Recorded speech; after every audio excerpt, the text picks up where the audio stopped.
Who is the armor and where did she come from exactly? I think I found the answer and am confident enough in this theory to warn you of potential spoilers ahead. First, let's get this out of the way. Rook Kast has been mentioned by a lot of YouTubers before, and she was one of Darth Maul's right-hand men along with Gar Saxon. Other than the fact that we haven't seen her since the Clone Wars ended, her being the armor does have potential. But I want to turn our attention to the Countess Ursa Wren. She was the leader of Clan Wren and the mother of Sabine and Tristan Wren. During the Clone Wars, her and her clan were allied with Pre Vizsla's Death Watch. Once Maul took over Mandalore and the Death Watch, she defected and became a member of Bo-Katan's Night Owls. Dave Filoni retroactively added her to the Clone Wars Season 7, seen here with Bo-Katan during Darth Maul's arrest. Kind of a cool consequence of having your show get cancelled and then making another show with a lower budget, only to get the original show to come back with a bigger budget than ever. The most simple piece of evidence I have is these characters' voices. Let's quickly compare how the armorer speaks to Rook Kast and then compare her to Ursa Wren. I swear on my name and the names of the ancestors, shall walk the way of the Mandalore. My lord, what does it mean? Maul just told the Syndicate leaders to go into hiding. The Jedi was sighted entering the lower city. How can one be a coward if one chooses this way of life? Have you ever removed your helmet? Then we have 2 victories today. Saxon's forces are in retreat. Any attack on my daughter is an attack on Clan Wren. Rook Kast seems to have much more of a raspy voice compared to Ursa and the Armorer, whose accents almost perfectly mirror each other even though they are played by different actresses. Another bit of evidence is Emily Swallow herself, and she plays the Armorer in the Mandalorian series. In real life, she has brown hair and brown eyes, much like Ursa Wren and her family have in animation. Emily Swallow is also very close in age to Katee Sackhoff, who plays Bo-Katan. They appeared to be around the same age in the Clone Wars Season 7, but no matter what, these Mandalorian ladies have aged really well. Now it's time to get serious. Here's the rest of the evidence and similarities I can find between Ursa Wren and the Armorer. Let's start with Ursa Wren's loyalties, which seem to flip-flop quite a bit.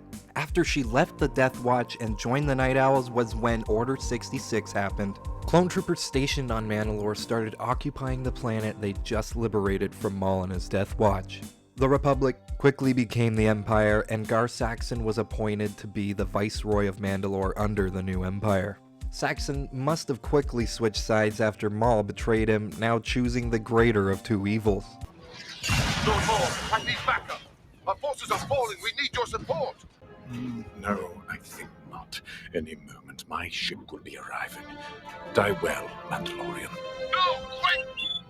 We actually see Saxon getting arrested here, while Rook Kast was nowhere to be seen, even though she was fighting Bo-Katan just the scene before. And this is the last time she's on screen. Now, what did the Countess Wren do once the Empire took over? Well, for the safety of her people, she decided to side with Saxon and the Empire, even having her children educated by the Empire. Sabine Wren was a particularly gifted student. She loved creating works of art like her father, but she also had technological gifts which led her to inventing a weapon that targeted Beskar armor. Sabine called this weapon the Duchess, indicating that her family likely still had some disdain for the old regime. Ursa Wren, having been aligned with the Death Watch, would likely have partially blamed their loss on the Duchess Satine Kryze herself for demilitarizing Mandalore and banishing the Death Watch to the moon of Concordia. On her own, Sabine learned what the Empire had planned for her weapon. Now, realizing the error of her ways, she decided to destroy the Duchess and all of the research on this weapon of mass destruction. They controlled us through fear. Mandalore! Fear of weapons I helped create! I helped enslave my people! My family didn't stand with me. They chose the Empire. They left me. For creating such a weapon that could really only be used on her own people, Sabine was sent into exile by the Mandalorian culture. Furthermore, she was being hunted by the Empire, and that's the main reason we can find her joining the Ghost Crew in the show Star Wars Rebels. During Sabine's adventures with the Rebels, she came upon the legendary Darksaber. Maul fled the planet and deserted the sword after he and Ezra summoned these spirits of the Night Sisters, who then attempted to possess them. After receiving lightsaber training and being persuaded by the Jedi Knight Kanan Jarrus, Sabine agreed to return to her family. Descending on the planet known as Cronus were Kanan, Ezra, and the Mandalorian known as Fen Rao, who all joined Sabine in their shuttle nicknamed the Phantom. Unfortunately, the clan was still mad at Sabine, and when she transmitted who she was, a squad of jetpacking Mandalorians shot down their spacecraft. Sabine's brother Tristan led the group, who first made contact with them and then escorted the bunch back to Clan Wren's stronghold, except for Fen Rao, who stayed back, remaining hidden on the ship. The Countess Ursa Wren was less than inviting to her guests, threatening to put her own daughter in a cell so she could stand trial for her crimes. Once Sabine flashed the Darksaber, her mother agreed to talk instead, but only if the two Jedi gave up their own lightsabers. Kanan and Ezra agreed to her demands and handed over their weapons. While Sabine spoke with her mother, she started regaining Ursa's trust. As a token of good faith and leadership, Sabine entrusted her mother with the Darksaber. As soon as their discussion ended, Ursa was summoned to speak with the Viceroy Gar Saxon while Sabine was being distracted by her brother Tristan, who asked her for a sparring session. In exchange for her daughter's safety and freedom, Ursa was prepared to give up the two Jedi and the Darksaber to Gar Saxon. Once he arrived on the scene with the rest of his super commandos, the Countess passed the legendary sword to the Viceroy. Once the Darksaber was in Gar Saxon's possession, he decided to betray Ursa Wren and the entire clan by deeming them all traitors to the Empire. Your mother betrayed everything you believe in to save you. It's admirable. Except she consorted with known traitors to do it. Why, Countess, you are harboring rebels here. Clan Wren is clearly a threat to the Empire and must be made an example of. Tristan Wren tried to argue against the Viceroy to little success. Saxon gave him the choice of picking sides in the fight, but Tristan chose his family over the Empire. Now, he was aiming his weapon at Saxon, who ignited the Darksaber in response. Luckily, Fen Rao was already working behind the scenes to retrieve Kanan and Ezra's lightsabers. He barged into the throne room and tossed them their lightsabers so that they could help in the fight. During the scuffle, Saxon tried to take out Ursa Wren with a cheap shot. Ezra seen that Saxon was trying to make his move. At the same time, he realized that Sabine was unarmed and called out to her. He tossed her his green lightsaber hilt so she could protect Ursa on time. She caught the saber and blocked Saxon's strike just in time, locking the two of them in. Their fight ended up outside the stronghold and onto the frozen lake. This was actually a really cool fight, being one of, if not the only time two non-Force users were dueling with lightsabers on screen. Everyone stopped to watch the fight, where they both managed to gain the upper hand a few times. Meanwhile, following in her Mandalorian customs, Ursa forbade anyone from interfering. Finally, Sabine disarmed the Viceroy and ended the fight by holding both sabers to his throat. Gar Saxon was a true coward. He refused to submit to Sabine and told her she'd have to kill him. She in turn refused to kill Gar, showing that she had more control over her emotions at this point. Victorious, Sabine turned to her mother, but in that moment, Gar Saxon pulled out his blaster to shoot Sabine in the back. The sound of the shot was heard by all, but it was instead the Countess Ursa Wren who fired her blaster right into the heart of Gar Saxon, ending his life. Sabine kept the Darksaber for herself, vowing to find Mandalore the leader her people needed.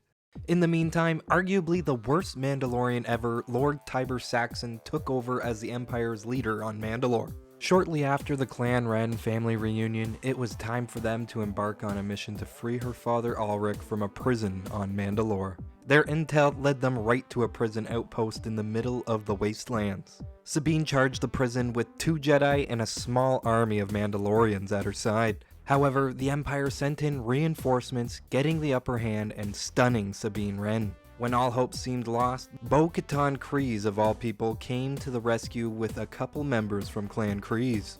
Once the fighting ended, the rebels met with Bo-Katan at the top of the outpost. There, she told them that the intel they received was a trap set by Tiber Saxon, and Ulrich Wren was already on a transport towards the capital city of Sundari.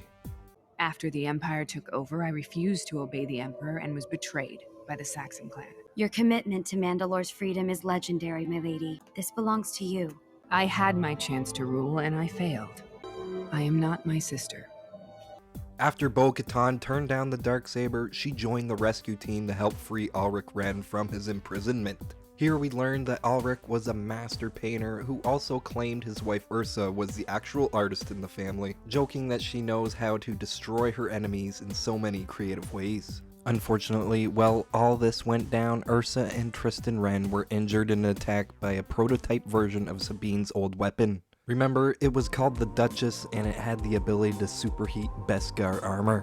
Even though Bo-Katan was super pissed at Sabine for inventing this weapon, let alone naming it after her dead sister, the two of them banded together to destroy the prototype weapon and defeat the evil Tiber Saxon. After the recent victories against the Empire, the Mandalorian clans once again looked to Bo-Katan for leadership. This time, she saw her people standing together, and so she decided to take on the call of duty. Once again, Sabine handed her the Darksaber, but this time, Lady Bo-Katan Kryze held it proudly above her head. The clans Wren, Kryze, Rook, Eldar, and even Clan Vizsla joined what was essentially the remnants of the new Mandalorians under Bo-Katan. War raged on against the Empire until the Night of 1,000 Tears. This was the event that wiped out Mandalore by carpet bombing the surface with fusion bombs, another travesty implemented by Darth Sidious's empire. It's also the reason why Mandalore in Season 3 of The Mandalorian looks like Superman's homeworld of Krypton. The planet literally got glassed. For now, we don't actually know what's happened with Sabine's character and the fate of her entire family. Sabine herself is likely with Ezra at this point, as it's been many years since she sought to find him out.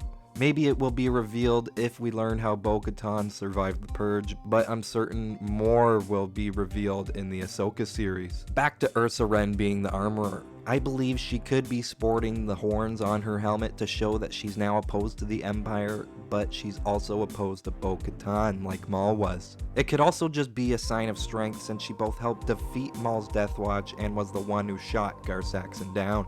Let's imagine a scenario where her whole family has died and Sabine has gone missing or is presumed dead as far as Ursa knows. Even though in Star Wars Rebels, Ursa said the Darksaber was just a symbol, I think she could have once again become very superstitious. I'd assume anyone who once followed Pre-Vizsla would have participated in these rituals and superstitions. After the Night of 1,000 Tears, maybe Ursa and Bo-Katan both fled together. Or maybe, by some circumstance, Bo-Katan forced Ursa away from her family. Having become disillusioned with her failed leader, Ursa could have fallen back on the way of the Mandalore and seen Maul as the last rightful owner of the Darksaber. Technically, he was defeated by both Sidious and Ahsoka, but neither of them took the sword for themselves, so I'm not sure what happens there. With the greatest defeat of her people, a superstitious Ursa Wren could have believed in the curse of the Darksaber and blamed Bo-Katan for failing to save Mandalore. Going into hiding, she then potentially started a new faction of Mandalorians who kept their identities hidden and in turn their numbers a secret from the Empire. Our secrecy is our survival. Our survival is our strength. Our strength was once in our numbers. Now we live in the shadows and only come above ground one at a time. It's time for the Ursa Wren Lightning Round. All Mandalorian warriors learn how to reforge their armor, and Ursa's creativity as a smith reminds me of Sabine and Ulrich's passions towards the arts. Clan Wren has gold trim on their armor, and in Ursa Wren's case, gold was her armor's main color. Clan Wren bore the face of a wolf on their helmets, and some even had it on their chest plates. The pelt the armorer wears could be a subtle hint at her past. Thank you so much for watching, and especially if you've made it this far, please consider subscribing and liking the video. This is the way. Bo-Katan Kryze was born of a mighty house, but they lost sight of the way. She once laid claim to rule Mandalore based purely on blood and the sword you now possess. Her rule ended in tragedy,